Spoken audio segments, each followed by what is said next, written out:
Assalamualaikum everyone. In this presentation, we will walk through how mutual funds work, how they are priced, where returns come from, what fees matter, and how different fund structures compare. This there is paraphrased and defined with a Malaysian context. So whenever you hear me say mutual fund, you can often translate that to what Malaysians commonly call a unit trust, or more broadly, a collective investment scheme. The goal here is practical understanding, what happens behind the scenes, what you as an investor should look at, and how to avoid common misunderstandings. This is educational, not personalized financial advice. Your choices should depend on your own goals, risk tolerance, and time horizon. Here is our roadmap. First, we will define what mutual funds are and why they exist. Basically, pooled investing with professional management. Next, we will cover NAV pricing and how investors earn returns because a lot of confusion comes from thinking the fund price works like a stock price. Then we will look at the real world items investors should read, the prospectus or product highlights, the risk sections, and especially fees. After that, we will go through major fund types, equity, bond or sukuk, money market, and hybrid. And then compare other structures like ETFs, closed-end funds, real estate investment trusts, REITs, and private markets like VC, venture capital, and private equity. Throughout, I will reference Malaysian examples, unit trust funds sold via banks and platforms, ETFs and listed REITs on Bursa Malaysia, and PRS life cycle style portfolios. This slide shows the core idea. A mutual fund is pooled investing. Many individual investors contribute money into one pool. A professional portfolio manager invests that pool according to a stated mandate, like equities, bonds, sukuk, or money market instruments. For an open-end fund, the fund continuously issues new units when investors buy and redeems units when investors sell back to the fund. So you are usually transacting with the fund, not with another investor. The diagram also highlights the flow.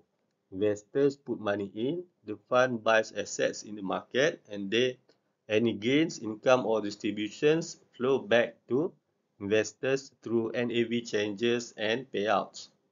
In Malaysia, this is typically sold as a unit trust. And a key governance point is that the fund assets are normally held by a trustee or custodian, separate from the fund manager. So there is an additional layer of safeguarding. This slide zooms out to why funds matter beyond individual investing. Funds connect savers like households and employees investing for retirement to the broader economy. When money flows into funds, funds allocate capital into markets, buying shares, bonds, or financing instruments. That capital supports corporate expansion, government spending, and local projects and infrastructure. So, from an economic perspective, funds help channel savings into productive investment. The key takeaway is mutual funds make capital markets accessible to small investors. People do not People do not need to buy dozens of securities individually. But outcomes still depend on risk choices, costs, and how well the fund is managed. This is one of the most important operational concepts. Open-end funds transact at NAV, net asset value, per unit. NAV per unit is basically take the market value of everything the fund owns, subtract liabilities, and divide by the number of units outstanding. Two practical implications from this. First, if the fund pays a distribution, the NAV usually drops by roughly the distribution amount on the X date. So a payout is not free money. It is often part of your own value being paid out. Second, fund expenses, management, admin, custody or trustee fees reduce NAV gradually over time. In Malaysia, unit trust funds typically publish NAV per unit, often daily for retail funds. Pay close attention to dealing or cut-off times because many unit trusts use forward pricing, meaning your transaction is processed at the next computed NAV. Also note that some platforms quote a sales charge separately, while others show a clean price with zero sales charge. Fund returns usually come from three channels. One, income, like dividends from stocks or coupons from bonds and sukuk, which may be distributed to unit holders. Number two, realized capital gains. That is when the fund sells investments for a profit. The third one is unrealized gains, meaning the market value of holding rises, which pushes up NAV even if nothing is sold yet. A key message from this is that a fund that shows a high distribution is not automatically a fund with high performance. You want to focus on total return after fees, not just payout amounts. In Malaysia, bond or sukuk funds often have distributions supported by coupon income. Equity funds may distribute periodically or not at all, because much of the return can come through NAV growth, and some products have specialized distribution structures. So always read how distributions are determined. Think of the prospectus or the product information document as the fund's rules of the game. You want to check the minimum investment and how to transact, buy, top up, redeem, and switch. Then the investment objective, strategy, and what instruments are allowed. Look at performance history, ideally compared to a benchmark, and make sure you are using appropriate time horizons. A 3-month snapshot is rarely meaningful. Then review key risks, market risk, credit risk, interest rate risk, currency risk for global funds, and liquidity risk. Finally, review fees and expenses and who is managing the fund, including how long they have been running it. In Malaysia, Securities Commission or SC provides guidance for collective investment schemes, and distribution is typically via banks, platforms, and licensed consultants. Also check whether the fund is conventional or Sharia compliant and how screening is applied.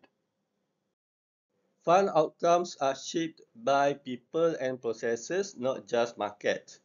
The portfolio manager implements a strategy within the mandate, what to buy, how much risk to take, and how to rebalance.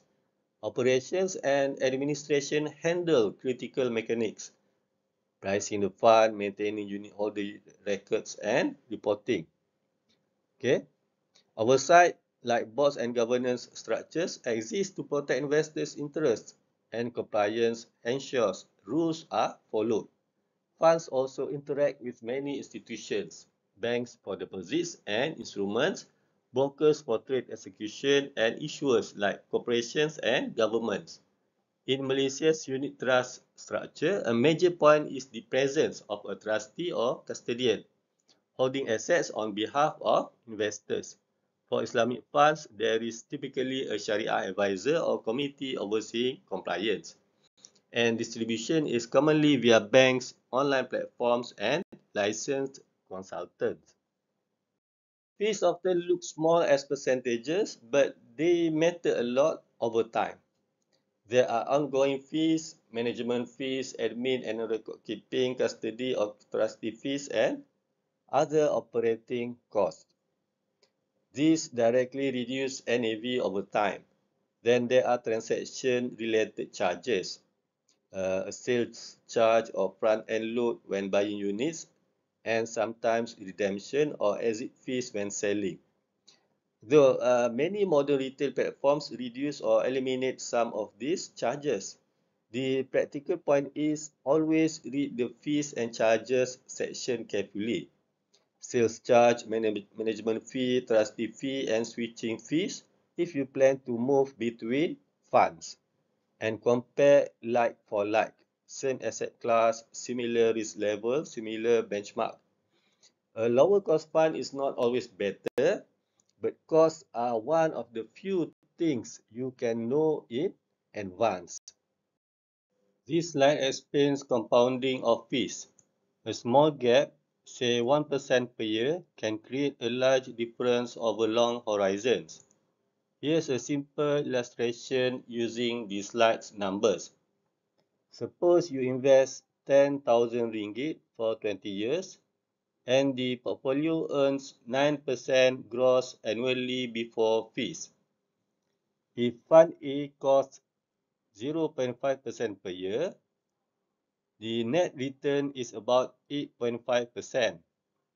10,000 ringgit compounded at 8.5% for 20 years becomes roughly 51,000 ringgit. If Fund B costs 1.5% per year, the net return is about 7.5%. 10,000 ringgit compounded at 7.5% becomes roughly 42,000 ringgit for 20 years.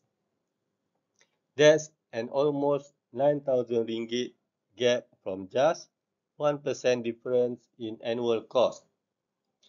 So the how to use this takeaway is fees are predictable, returns are not.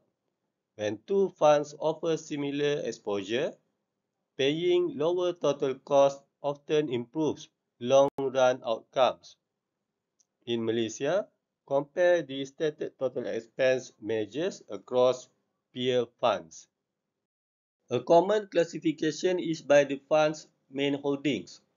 Equity funds tend to be higher volatility and are usually positioned for long-term growth.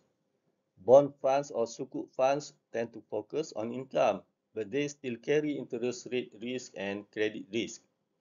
Money market funds are for cash management, usually low duration and lower volatility, but still not completely risk-free.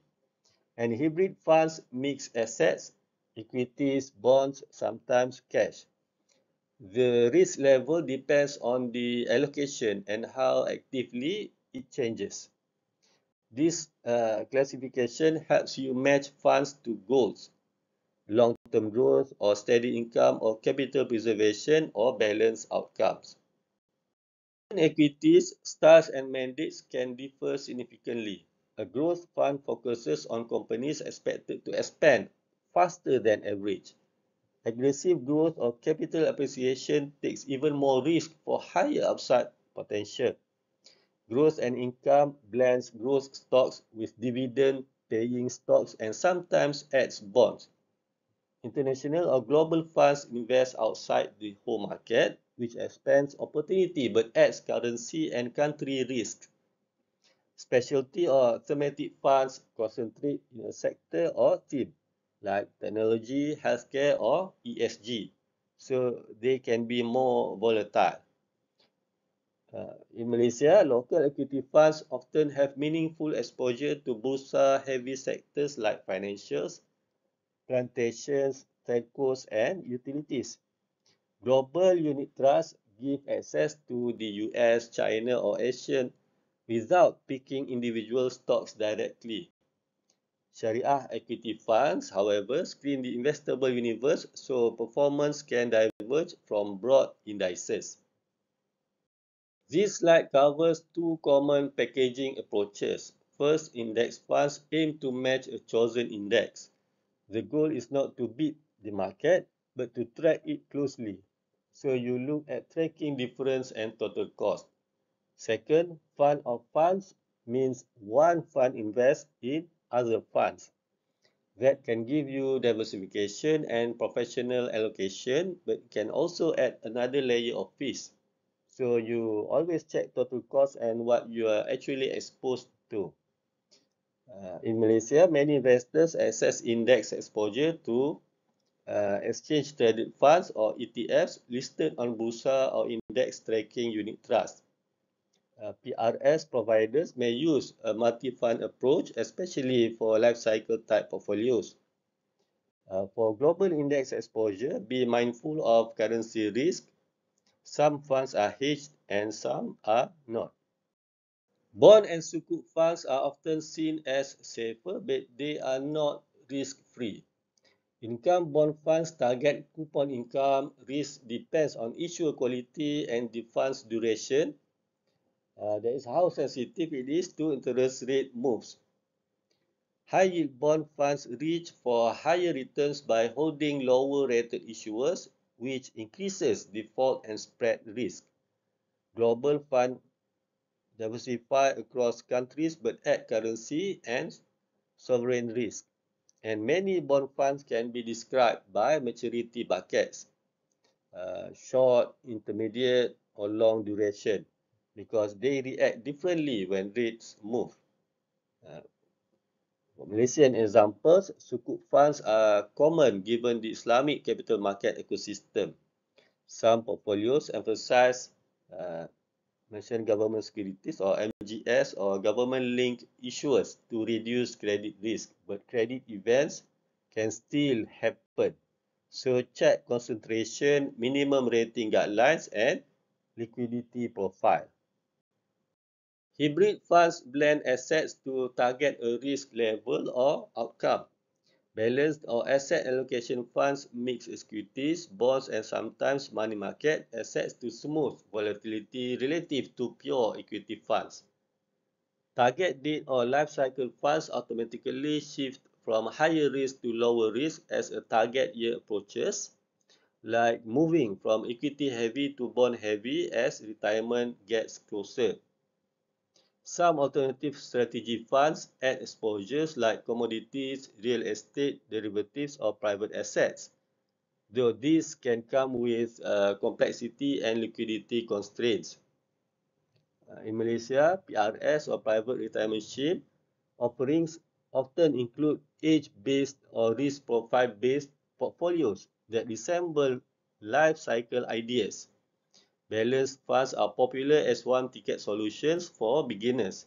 If alternatives are offered, check investor eligibility, liquidity terms, and how valuations are determined. Money market funds are designed for short-term cash management. They pool money to buy short-dated, typically higher quality instruments like treasury bills, CDs, commercial paper, or repos, depending on the market and mandate. Because maturities are short, interest rate risk is usually lower and volatility tends to be low. But it is still not risk-free. Credit and liquidity events can happen, especially in stressed markets. Uh, for example, parking cash temporarily or reducing volatility in a broader portfolio. In Malaysia, these are often marketed as money market unit trusts. Always check credit quality, average maturity, and whether the fund can restrict redemptions in stress. And remember, it is an investment product, not a bank deposit. This slide focuses on what drives risk in money market funds: composition, credit quality, and maturity choices. Managers can shift toward safer issuers like government bills when credit risk rise. They can also shorten maturities if they expect interest rates to rise, reducing sensitivity to rate changes. Even so, extreme markets can trigger liquidity pressures and credit events can still occur. So your investor checklist is practical. What is the weighted average maturity? How concentrated is the fund in its top issuers? Are there any redemption limits, gates, or longer settlement timelines? And are fees reasonable relative to the expected return? With money market funds, small differences in quality and liquidity discipline can matter a lot. Hedge funds are a different product category from typical open-end mutual funds. They usually target high net worth individuals and institutions, often with large minimum investments and limited withdrawal windows. They can use broader strategies, leverage, derivatives, long or short equity, event-driven trades, and their fee model often includes both a management fee and a performance fee. Access is often limited to sophisticated or wholesale investor segments, depending on the offering. The key operational idea here is liquidity and risk. Hedge funds can restrict redemptions. Leverage can magnify both gains and losses. So governance, transparency, and risk controls become even more critical. This slide explains the idea of information advantage plus flexibility. Hedge funds may build specialized networks of expertise to understand complex businesses faster or deeper than the average investor. They can also short sell, meaning they can express negative views, potentially profit from overvaluation or hedge downside. In theory, that flexibility can help with risk management. In practice, it can also add significant risk. Shorts can move against you sharply, and leverage can treat forced selling in stressed markets. Historically, crises have highlighted controversies around short selling and leverage. So the key takeaway is that hedge funds are not automatically safer or smarter.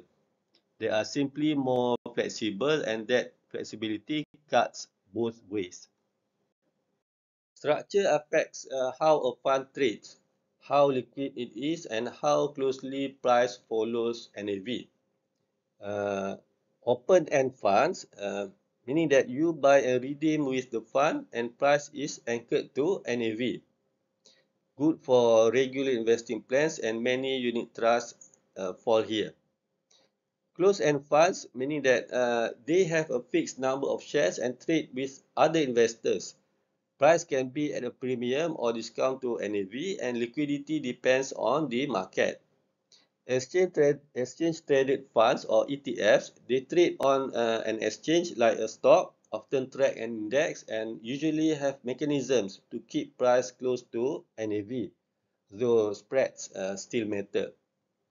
In Malaysia, ETFs and listed REITs, okay, real estate investment trust, trade on Bursa with intraday liquidity and brokerage costs.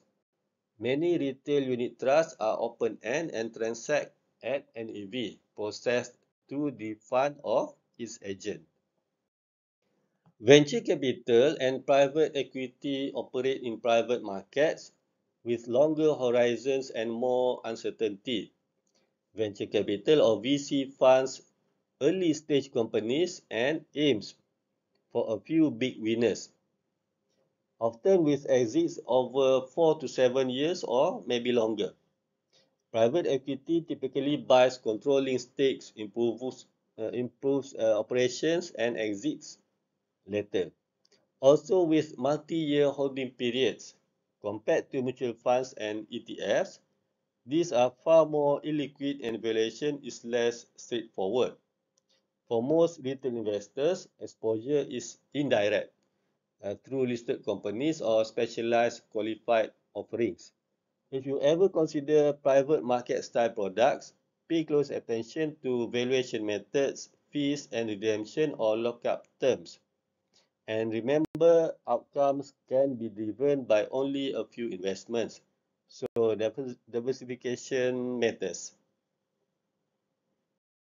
Real estate investment trusts or REITs provide real estate exposure with fund-like features.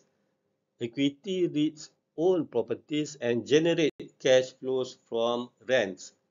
Mortgage REITs hold loan or mortgage exposures and are more sensitive to credit conditions. Hybrid REITs combine both. Like other assets, REIT prices can be pressured by higher interest rates and weaker credit conditions because financing costs rise and valuations adjust. In Malaysia, listed REITs on Bursa cover sectors like retail malls, offices, industrial and logistics. and also hospitality. Key metrics to watch include occupancy, tenant concentration, debt maturity, and refinancing risk, and how stable the property cash flows are. Distributions can fluctuate with both operating cash flows and financing costs.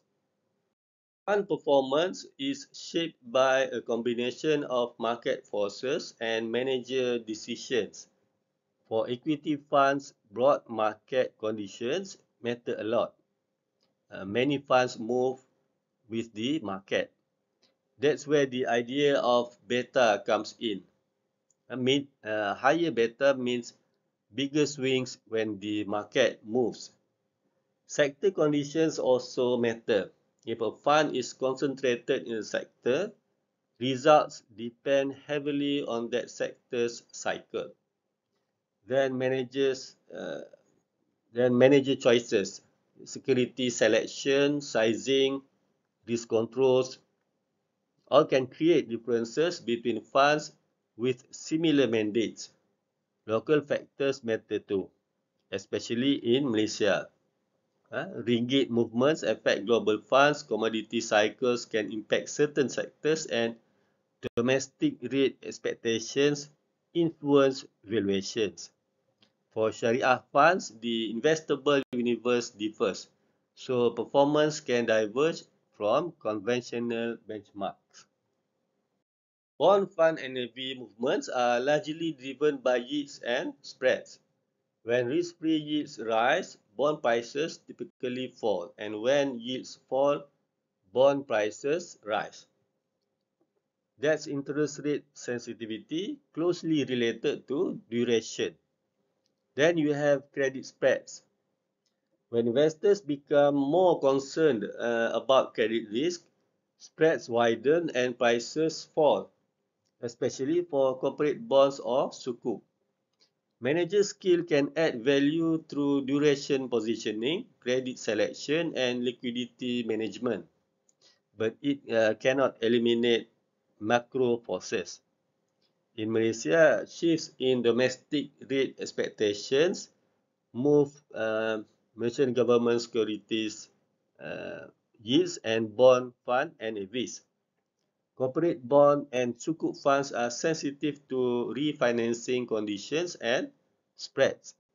Short duration funds reduce rate risk but can still face credit and liquidity risk. This final slide ties everything together. Diversification helps manage volatility, but it doesn't guarantee high returns or totally eliminate risk. Diversifying across fund types, equity, bonds or sukuk, money market and REITs can reduce overall portfolio volatility because different assets have behave differently in different environments. Be careful with ratings and past performance. Ratings are backward looking, and recent outperformance often does not persist. Many studies show that after fees, consistently beating benchmarks is hard. So use a practical Malaysia Ready checklist that is confirmed the objective and benchmark match your goal, compare total cost, understand risk like duration, credit quality, currency exposure and concentration, check liquidity terms and review governance, trustee arrangements and Sharia oversight if relevant. Finally, know where to verify the prospectus or product highlights sheet, regulator guidance from Securities Commission Malaysia, and professional standards for distribution, such as Federation of Investment Managers Malaysia or FIMM,